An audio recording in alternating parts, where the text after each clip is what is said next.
concentración electrolítica que presente, porque luego es muy frecuente que nos vamos sobre el sodio, sobre el potasio, sobre el magnesio, lo que vea, y no nos enfocamos a algo que es muy importante y que pasa desapercibido, y ahorita lo vamos a ver por qué.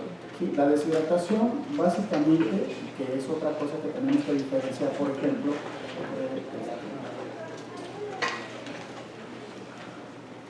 la deshidratación, que hay que diferenciarla de la hipovolemia, porque es muy importante, porque la deshidratación es pérdida de agua corporal total, es un porcentaje que se pierde del total del agua. Ahorita vamos a explicar un poquito eso. A diferencia de la hipovolemia, ¿sí?, que solamente es una pérdida del volumen intravascular, llámese a través del plasma o como sangre total, pero al final de cuentas son dos cosas muy distintas que a veces se toman como algo igual o parecido, ¿no?, o como equivalente, lo cual no es así. Otra cosa que también un concepto importante que nosotros tenemos que ver es la osmolaridad, ¿no? La osmolaridad es básicamente la concentración de solutos que existen por unidad de peso, ¿sí?, que es lo que se mide en la práctica clínica, que en realidad lo que le importa realmente es lo que se llama osmolaridad, que es por unidad de volumen. ¿Sí? Pero como es un poco impráctico, pues se mide con la osmolaridad, que es más fácil de medir, ¿vale? Las alteraciones electrolíticas básicamente pues son las alteraciones de esos solutos que son eléctricamente activos, ¿sí? Hay solutos que son osmóticamente activos, pero no todos los solutos son eléctricamente activos, ¿sí? Vamos a diferenciar, por ejemplo, la glucosa es un soluto osmóticamente activo, pero no es eléctricamente activo, como el sodio o el potasio, ¿sí? Entonces, algo que sucede con el envejecimiento es que nosotros vamos perdiendo, que somos unos recién nacidos o infantes, vamos perdiendo agua corporal total, ¿sí? De ser casi 3/4 partes pura agua cuando nacemos, y cabeza también, ¿verdad? Vamos disminuyendo el agua corporal total hasta que finalmente podemos quedarnos alrededor, aquí si lo alcanzan a ver, más o menos un 45 minutos. Tenemos un señalador. ¿Alguien tendrá un señalador, por favor? Entonces, aquí vemos, les decía, el porcentaje de agua corporal total que disminuye conforme va avanzando. Eso es algo muy importante porque la pérdida de agua corporal total para causar deshidratación más o menos se calcula en 10%, ¿sí? Antes de eso se supone que nosotros tenemos mecanismos que lo pueden compensar, ¿sí?, los cuales están disminuidos con el envejecimiento, pero hasta el 10% todavía es un límite tolerable, ¿sale? Pero entonces en ese 10% estamos hablando de que si una persona es pequeñita, de complexión baja, entonces vamos a tener pues una menor cantidad de pérdida de agua para que este paciente se entre en un estado de deshidratación, ¿sale? Entonces por eso es tan importante.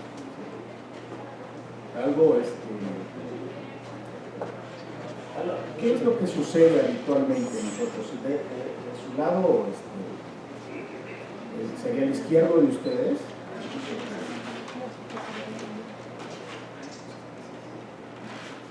Aquí vemos lo que habitualmente pasa, que es lo que yo les decía.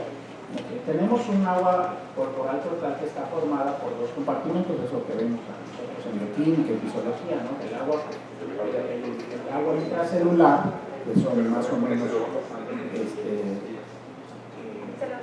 menos 3/4 partes, igual, o 60-65%, de hecho aquí lo marca 67%, digo, es una cuestión didáctica, y el agua extracelular, ¿sí?, que está formada básicamente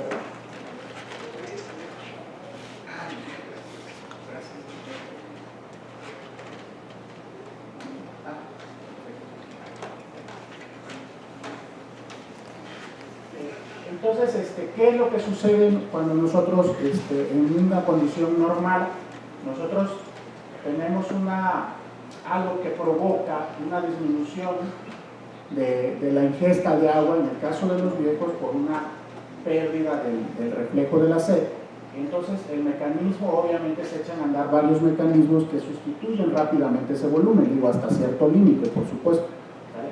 Entonces ese volumen se puede responder, sube el nivel de sodio, se dispara el reflejo del acecho, se disparan algunos cambios hormonales y finalmente se repone esa cantidad de agua que nosotros necesitamos, ¿vale?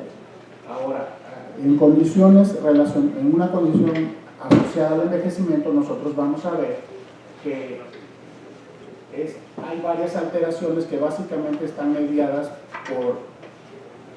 por medios hormonales, ¿sí? Que básicamente es la vasopresina y el péptido natriurético auricular. Nosotros tenemos un pulso de este tipo de hormonas que en base a nuestra osmolaridad, en base a los receptores que tenemos a nivel central en el hipotálamo, va a disparar, ya sea que va a retener sodio, que va a aumentar la retención de agua y de sodio, o a su vez va a permitir que se puedan excretar para mantener un volumen circulante, ¿no? Y una osmolaridad. Entonces nosotros tenemos tanto vasoreceptores como osmoreceptores, que son los que miden la forma en que nosotros vamos a tener nuestro volumen o nuestra cantidad de agua en niveles normales, ¿sí? Con el envejecimiento eso se dificulta porque hay una disminución en varios sistemas hormonales, el eje renina-angiotensina, ¿sí? Hay una disminución de la actividad de renina por una disminución del flujo sanguíneo renal que va a ocasionar a su vez una vasodilatación general, a su vez que otra vez causa menor flujo renal y eso se pierde una capacidad de la retención de sodio y agua, ¿sí? Y una disminución de la respuesta al aceite, ¿sí? Entonces, lo que les decía, la hormona antidiurética, nosotros tenemos un pulso. Si ustedes se dan cuenta, algo frecuente en los sujetos envejecidos es que tienden a orinar mucho durante la noche. Por eso es que nosotros recomendamos mucho que los diuréticos se los den en la mañana, porque durante la noche los jóvenes tienen un pulso que les permite inhibir completamente el reflejo, o más bien la producción de orina, cosa que no sucede en el viejo, se pierde totalmente, y entonces pues si ustedes les dan diurético tarde o noche, pues se va a estar orinando mucho más de lo que habitualmente, ¿vale? Eso tiene una explicación meramente fisiológica. ¿Qué es lo que sucede? ¿Por qué pasa? ¿Por qué los niños tienen mayor susceptibilidad a deshidratarse? ¿Sí? Todo el envejecimiento del cuerpo no solamente es la causa de que un sujeto esté predispuesto a la deshidratación, todos esos cambios fisiológicos y hormonales que vimos no son la única causa. También existe pues las capacidades que son, los factores que son ambientales, ¿sí? Las restricciones físicas, la capacidad de poder moverse, de que si tiene o no un cuidador, de que si está preocupado o no de que ingiera suficientes alimentos. Ahorita que escuchamos la plática anterior, pues depende mucho de los hábitos alimenticios que tengamos, ¿no? Y si estos incluyen o no agua en la alimentación, pues eso va a depender mucho. Estos factores ambientales, otros factores que también incluyen son las enfermedades, que es lo que vamos a celebrar aquí. Sí, aquí son las enfermedades que se asocian con pacientes que se presentan al servicio de urgencias, y aquí comparamos, por ejemplo, los jóvenes contra los de edad media. ¿Sí? Aquí lo marca 18 a 40 años, 41 a 65 años y más de 65 años que son estos. ¿Sí? Obviamente las enfermedades cardiovasculares, pulmonares, ¿sí? Y las nefrológicas son las causas más frecuentes o enfermedades más asociadas a alteraciones electrolíticas, ¿vale? Entonces, esto es como muy común. Entonces tenemos que tener nosotros siempre un poco más de cuidado en este tipo de pacientes, ¿sí? Los pacientes que padecen enfermedades cardiovasculares, porque además toman medicamentos que causan deshidratación y alteraciones electrolíticas, que es lo que vamos a ver aquí, ¿sí? Por ejemplo, este es otro estudio que muestra, que vamos a ver, el año anterior y el año posterior al inicio de nuevos medicamentos, ¿sí? Y entonces aquí ven ustedes prácticamente que va desde un incremento del 7% hasta prácticamente un 300% del riesgo de presentar una alteración electrolítica o deshidratación en el siguiente año a iniciar un medicamento. Los fármacos que más están asociados con esto son los que inhiben el eje renina-angiotensina-aldosterona, tanto los ARA2 como los diuréticos y también inhibidores de la convertidora de angiotensina. ¿Vale? Entonces son los fármacos los tres fármacos que tenemos que tener mucho, porque causan deshidratación, ¿sí? Causan alteraciones del sodio y alteraciones del potasio. ¿Sí? Son las causas más potentes, que ahorita vamos a ver la incidencia de este tipo de alteraciones. Pero aquí lo que quiero dejar claro es que no solamente son la predisposición, tenemos una predisposición, factores ambientales, enfermedades y medicamentos. O sea, todo eso lo tenemos que tomar en cuenta. Por eso es que en geriatría, nosotros, digamos que el instrumento que utilizamos para valorar a los pacientes se llama valoración geriátrica integral e incluye varias áreas, ¿sí? El área mental, social, clínica y funcional, en la cual nosotros evaluamos todas estas cosas, sus enfermedades, medicamentos, la red de apoyo, el estado físico en el que está el paciente, si realmente puede valerse por sí mismo, requiere de un cuidador, etcétera, etcétera, ¿no? Pero por eso es que es importante determinar todas estas cosas, porque si no, insisto, no nos podemos dar cuenta de que un paciente está deshidratado. Eso es lo que vamos a ver ahorita un poquito más adelante. Lo que decía, nosotros, si ustedes se fijan, dependiendo de la edad, va incrementando considerablemente dos alteraciones electrolíticas, una que es la hiponatremia y otra que es la hipercalemia, ¿sí? Tanto la hipernatremia como la hipocalemia se conservan más o menos, la prevalencia se conserva a lo largo de la vida, pero la hiponatremia es una alteración electrolítica que incrementa considerablemente con la edad, ¿sale? Al igual que la hipercalemia, y eso está dado por el envejecimiento del sistema renina-angiotensina-aldosterona, ¿sí? Y el uso de fármacos en las enfermedades frecuentes en el envejecimiento. Aquí lo que muestra este lado son cohortes que dicen cuál es la prevalencia de deshidratación en sujetos que viven en la comunidad. Esta es una cohorte un poquito viejita de los años 80, que marcó un 21% de prevalencia en sujetos que viven en la comunidad. Sí, esta es como la encuesta nacional de salud, pero en Estados Unidos, que muestra un 28% de prevalencia. Si nosotros vamos a poblaciones ya más específicas, como los que viven en un asilo, incrementa el 31%, y a los sujetos que llegan a un hospital puede subir hasta el 40%. Hay unos que dicen que hasta 1 de cada 2 viejos que llegan a un servicio de urgencias están deshidratados, ¿sí? Y eso es lo que les decía, porque no necesariamente deshidratado quiere decir que tenga alteraciones electrolíticas, que es lo que vamos a ver ahorita, ¿sí? Que por qué es tan importante.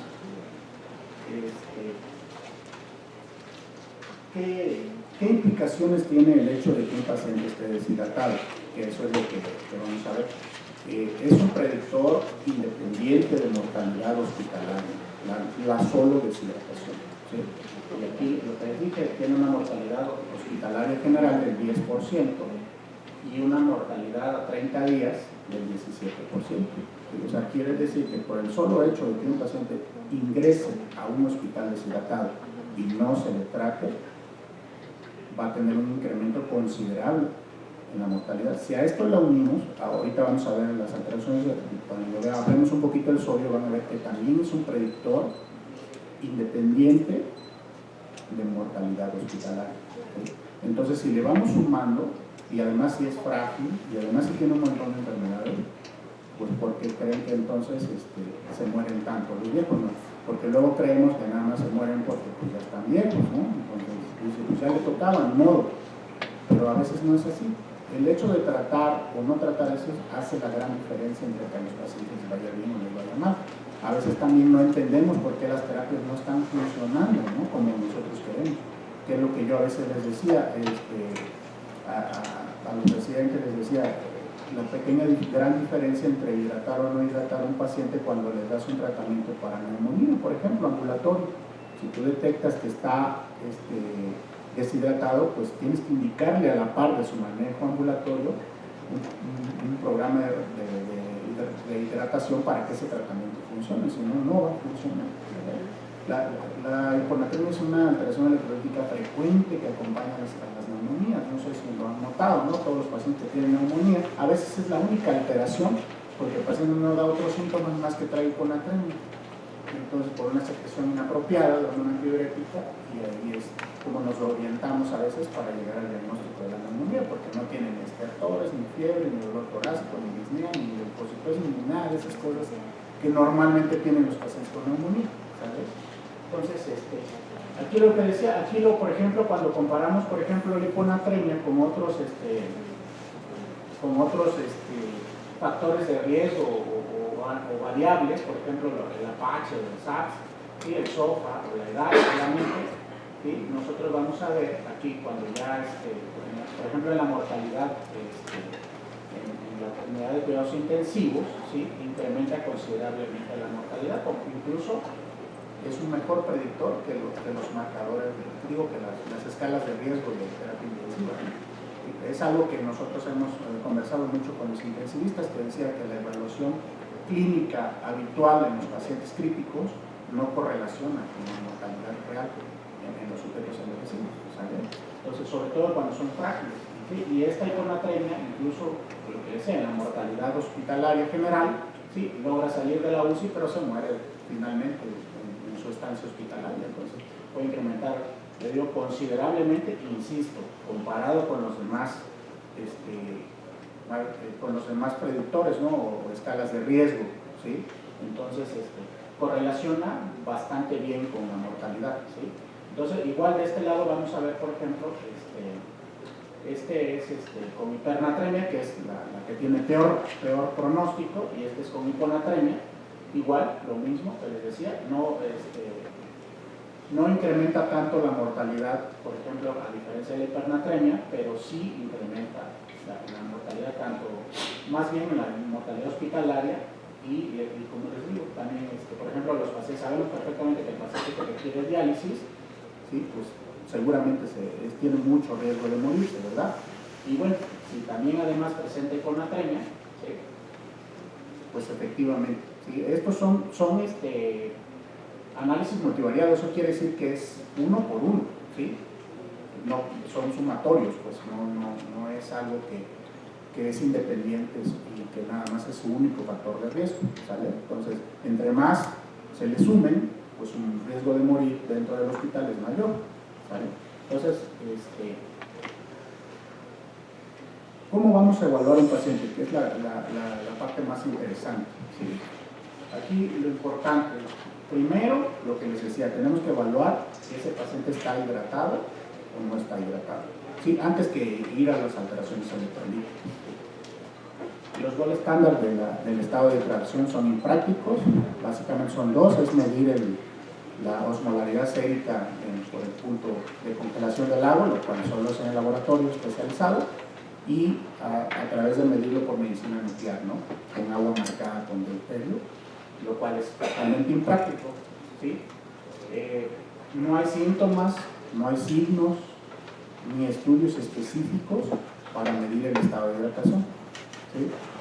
Que no, porque por ahí les voy a decir, a lo mejor todos esos, de que tiene la mucosa seca y que el lienzo húmedo, todas esas cosas que aprendimos no sirven para nada en el día, para nada, ¿sale?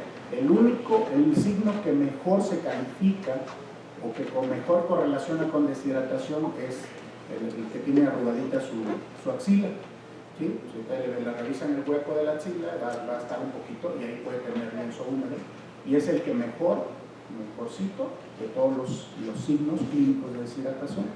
Entonces, ningún signo clínico, esto es una revisión que hizo Cochrane y en el cual comparó tanto signos clínicos, tanto síntomas, signos clínicos y estudios, ¿sí?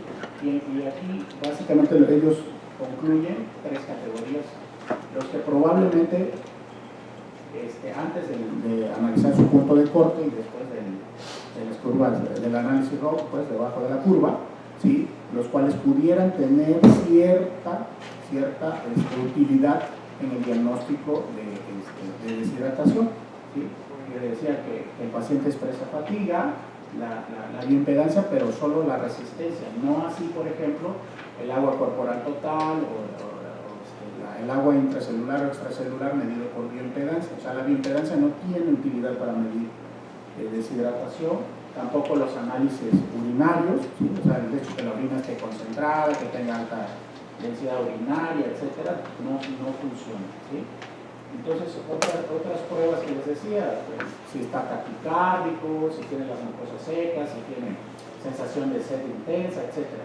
Eso no son útiles, ¿sí? Y los que ustedes ven de este lado, ¿sí? Son realmente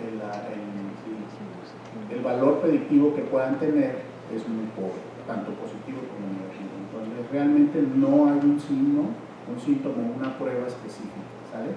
Entonces, ¿cómo vamos a nosotros a determinar que un paciente está deshidratado? Porque parece muy complicado todo esto. Entonces, básicamente, lo que tenemos que hacer es, dijimos, lo más cercano o lo más parecido al gol estándar, ¿no? En la medición de la osmolaridad sérica, ¿sí? En este caso calculada, ¿sí? Este estudio es un metaanálisis que realizó 5 cohortes, casi 600 pacientes. Ellos evaluaron 39 fórmulas para el cálculo de osmolaridad, ¿sí? Y de ellas solamente 3 fueron útiles. Obviamente lo compararon con el gol estándar, ¿verdad? Que es la medición de la osmolaridad directamente medida en el plasma por el método de punto de congelación del agua, ¿sí? Y ellos determinaron que esta fórmula es la mejor cita o es la más exacta para medir deshidratación, ¿sí? Con un punto de corte de 295. En realidad, en el sentido práctico, 295 a 300 se cataloga realmente como una deshidratación inminente. O sea, el paciente ya empieza a tener eso que le decíamos es el límite del 10% que lo está llevando a deshidratación. Realmente un paciente, para que estemos seguros de que está deshidratado, tiene que tener una osmolaridad de más de 300 o más. Entonces, pero ellos lo ponen aquí pues para que nosotros tomemos medidas antes de caer en esa deshidratación, no ya que el paciente está deshidratado. Entonces, un paciente que calcula la osmolaridad, realmente ahorita vamos a ver que pueden usar otras fórmulas, también a veces no todos podemos tener, porque por ejemplo incluye urea y a veces no todos los laboratorios lo miden. Digo, a veces cuando tenemos químicas de 400 elementos, pues sí viene, pero en otras, pues si estamos ahí en Chimalhuacán, en Catepec y todo eso, pues ahí no va a haber esas químicas, ¿no? que nos den todos esos parámetros. Entonces ahorita vamos a ver algunas otras fórmulas que nos pueden ayudar, ¿sí? Pero entonces la única forma o la forma correcta en que nosotros debemos medir el estado de hidratación del paciente geriátrico es a través de la osmolaridad, ¿sale? O sea, hay parámetros indirectos, sí, pero tenemos que combinarlos todos. O sea, si nosotros no tenemos acceso a suficientes parámetros para medir una osmolaridad, ¿sí? Tenemos que valernos de varios parámetros bioquímicos y clínicos, no decir que un paciente está deshidratado solo porque tiene la mucosa oral seca, ¿sale? O porque está taquicárdico, porque dejó de orinar, etc. ¿Me explico? Entonces tenemos que combinar varios datos clínicos para tratar más o menos o tratar de inferir que ese paciente está deshidratado, ¿sale? Entonces la osmolaridad es la forma en que nosotros vamos a determinar, ¿sí? Y ese es el punto de corte. Aquí les decía, hay otras fórmulas que también se han comparado y que parece ser que son útiles, como por ejemplo lo que les decía, yo la que más les recomiendo y uso, que es muy fácil creo yo y que está al alcance de todos, es la que conocemos nosotros como la osmolaridad efectiva, ¿sí? Que simplemente medimos, que incluye glucosa, porque la glucosa es una causa frecuente de deshidratación, ¿sí? Entonces, que mide glucosa, urea, 2 veces el sodio más el potasio, ¿sí? Esa es la osmolaridad efectiva que medimos allá en los trastornos en las descompensaciones de la diabetes, ¿no? Entonces, esa es como la forma más efectiva. Insisto, si no tienen urea, pues ni modo, la que tengan a la mano, ¿sí? Como por ejemplo, 2 veces el sodio y potasio más la glucosa, el punto, se acabó, ¿sí? Entonces, la que tengan a la mano, pero Pero la verdad es que la variabilidad que existe entre estas fórmulas es muy poca, entonces sí es cierto que la más exacta es esa, ¿sí? Pero la variación que va a tener tampoco va a ser tan significativa como para descartarla. Entonces el chiste de esto es que el mensaje que quiero que se lleven es que la fórmula que puedan utilizar, la que quieran, la que prefieran, pero es a través de la osmolaridad como vamos a determinar que el paciente está deshidratado, ¿vale? Entonces, antes de eso podemos equivocarnos, ¿sí? Es muy frecuente que nos equivoquemos, luego nos sorprendemos por qué se encharcó el paciente o por qué no mejora, insisto, ¿no? Porque le falta agüita y luego no nos damos cuenta de eso, ¿sí? Y es muy difícil, como pueden ver, darse cuenta de que un paciente está deshidratado o no. Ajá. Ahora, este autor que se llama Borrell propone un algoritmo para evaluar la deshidratación, que es lo que les decía yo. Él tiene este epónimo que habla de todo lo que dijimos ahorita, las enfermedades, los medicamentos, si tiene o no acceso al agua por sí mismo o tiene que alguien más dárselo, etcétera, ¿no? Si ha tomado suficientes tragos de agua durante las últimas 24 horas, etcétera, ¿no? Y básicamente lo que les dije, lo primero que tiene que hacer, el paciente ya llegó, es medir la osmolaridad. Nosotros determinamos en base a eso si está hiperosmolar y además tiene incremento del sodio y algunos otros marcadores bioquímicos que marcan pues, que está hipertónico, pues el paciente lo catalogamos como una deshidratación por pérdida de agua. Quiere decir que lo único que ese paciente perdió es solo agua, ¿sí? A diferencia, por ejemplo, si lo determinamos que está hipoosmolar, él adicionalmente esos como que todavía no está bien aceptado, pero que dicen que la osmolaridad de la saliva correlaciona muy bien y es mucho más rápido y se puede hacer por tiras reactivas. Entonces, pues parece ser que para los servicios de urgencia va a ser como más útil eso, ¿verdad? Pero bueno, y entonces si nosotros lo catalogamos como hipoosmolar, hay que ver si verdaderamente tiene además adicionalmente hiponatremia o no, y en base a eso nosotros vamos a ese tratamiento que le vamos a dar. Si el paciente está hiperosmolar, hay que tratarlo con soluciones hipotónicas. Si el paciente está hiposmolar, hay que tratarlo con isotónicas, ¿vale? Que esa es la pequeña diferencia, que es lo que le decía, porque algo muy importante que vamos a ver ahorita es el tipo de solución que usamos, ¿sí? Porque a veces parece ser que es indistinto, ¿no? Que no tiene diferencia entre el tipo de solución que usamos, ¿vale? Hay cosas nuevas que se están investigando también para ver el estado de hidratación de otra forma más rápida y práctica y que no sea tan costosa también. Uno de ellos es el ultrasonido, ya que el ultrasonido lo usan ahorita para todo, ¿sí? Entonces, aquí se comparó, por ejemplo, el diámetro de vena cava y más que nada el índice de vena cava, que es la diferencia que existe entre la vena cava en inspiración y inspiración, ¿sí? Y si ese índice correlaciona muy bien, ¿sí? Tiene una sensibilidad y especificidad bastante alta, con un valor predictivo positivo bastante también cercano al lineal, ¿verdad? O más bien muy lineal. Aunque desgraciadamente este tipo de estudios pues, son muestras muy pequeñitas, a veces no los comparan con el nivel estándar, y eso hace que pues, no sean tan aceptables o tan confiables todavía, pero parece ser que es algo que es importante es que no se modifica con la edad, no se modifica con el tipo de enfermedades, etc. Entonces, que es como muy independiente, pues una forma muy práctica de medir el estado de hidratación, ¿sí? Esto lo usan mucho en terapia intensiva para medir si requiere volumen o no. Es como una medida indirecta de hipovolemia, ¿sí? Pero también es una medida indirecta de deshidratación, que son dos cosas distintas que ya dijimos, ¿vale? Ahora, lo que les decía, ¿por qué la hiponatremia es tan importante? La hiponatremia es el trastorno electrolítico más frecuente en el viejo, ¿sí? Muy frecuente, ¿sí?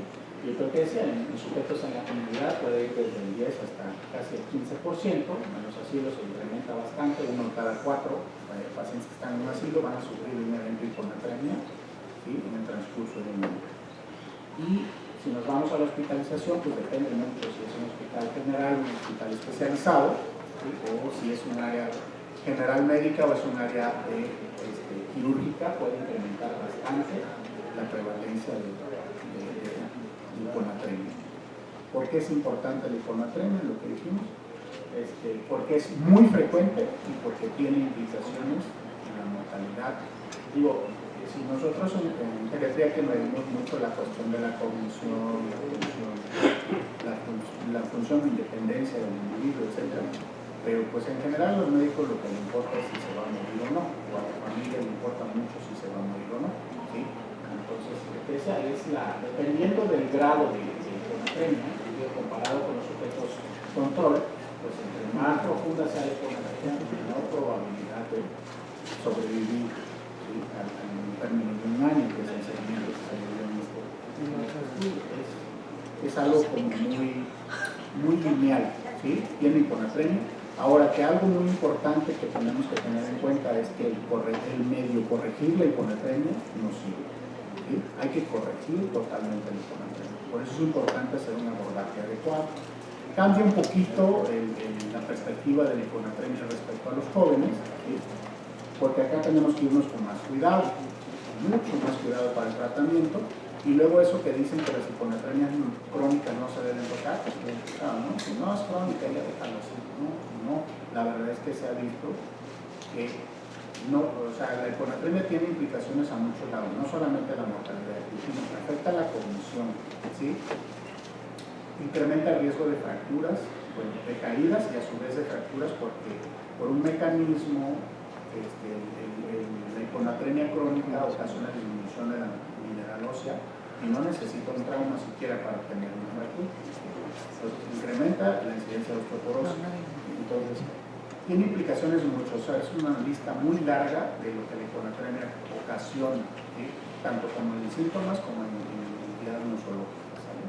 Entonces a veces la única manifestación que vamos a tener son alteraciones de la conducta, que dejó de hacer cosas, que se está cayendo, ¿sí? Que no come, etc. ¿Sí? Entonces, y nosotros tenemos que investigar, ¿sí? No solamente atribuir lo que ya está viejo y por eso tiene esos problemas, ¿sabes? Entonces, por eso les decía, es muy importante, porque no se ve bien esa algoritmo, pero lo que les decía, la hiponatremia tiene, si nosotros igual que como decimos hace rato, si lo comparamos, por ejemplo, con cáncer, ¿sí? Vamos a ver que tiene incidencias o riesgo de mortalidad similares, ¿no? ¿Sí? Entonces, por eso digo, la hiponatremia es muy importante, ¿sí? Que la detectemos y la tratemos y la llevemos a un nivel normal, en la medida de lo posible, ¿verdad? ¿Sí? Si son pacientes que tienen insuficiencia cardíaca o insuficiencia hepática, pues va a ser un poquito más complicado. Pero definitivamente nuestro objetivo debe ser llevarlo a un camino normal. Por eso es importante identificar la causa. Aquí os he puesto un algoritmo más fácil, pero lo importante es lo que dijimos, no tanto que si es aguda, sino más bien si es severa. Si la hiponatremia tiene síntomas neurológicos, o sea, alteración del estado de conciencia, convulsiones, ¿sí? O está totalmente hipotudo, tenemos que tratarla, ¿sí? Eso es una realidad. Y lo que les decía, o sea, si nosotros no nos enfocamos a llevarlo a nivel normal, no vamos a poder